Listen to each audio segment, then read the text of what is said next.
അവര് മുട്ട ഒടിച്ച പലാവല മുഴുവൻ കളയണതിന് മുമ്പ് പള്ളം നിറയണ്ടേ പൊന്നാടേ. ഇത് കേട്ട് ആട് നേരെ ചൊവ്വെ പബ്ലിക് റോഡിലൂടെ വീട്ടിലേക്ക് വരും. എന്നിട്ടാണല്ലോ കുശാൽ. ഈ ആടുകാരി പാത്തുമ്മ എൻ്റെ സഹോദരിയാണ്.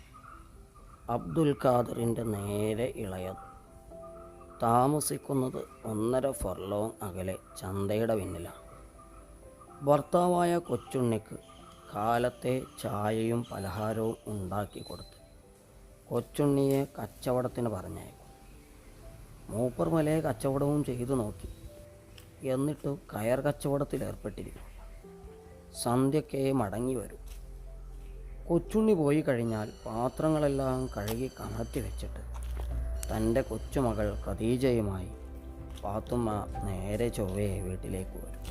വാലുപോലെ പിറകിൽ ഖദീജ. സ്വപ്നത്തിലെന്ന വണ്ണമാണ് പാത്തുമ്മയുടെ നടപ്പ്. പാത്തുമ്മ, നീ സൂക്ഷിക്കൂ. നിന്റെ ആടിനെ ഇവരെല്ലാം കൂടി കറന്നു പാലെടുത്ത് ചായ കുടിച്ചു. കുട്ടിയെ നേരത്തെ പിടിച്ചു കെട്ടിയിരുന്നു. അവർക്ക് കണ്ണി ചോരണ്ട. അവരുടെ കൊച്ചുങ്ങളെ അവർ പിടിച്ച് കെട്ടിയിടുക. നീ എന്റെ കൊച്ചനുഷത്തിയല്ലേ? നിനക്ക് ഞാൻ ഒരാട് തന്നില്ലേ? ഉമ്മ ഉമ്മ എന്റെ ഉമ്മയല്ലേ? ഈ കണ്ണി ചോരലാതെ നാത്തോന്മാരെ കൊണ്ട് എന്തായി ചെയ്യിച്ചത്? ഇനി ഞാൻ ഈ വീട്ടിൽ കാലെടുത്ത് കുത്തുകയല്ല. പൊന്നെ, നിനക്കുള്ള പാൽ അവർ കട്ടുകുടിച്ചു. പച്ചവെള്ളം തരാം.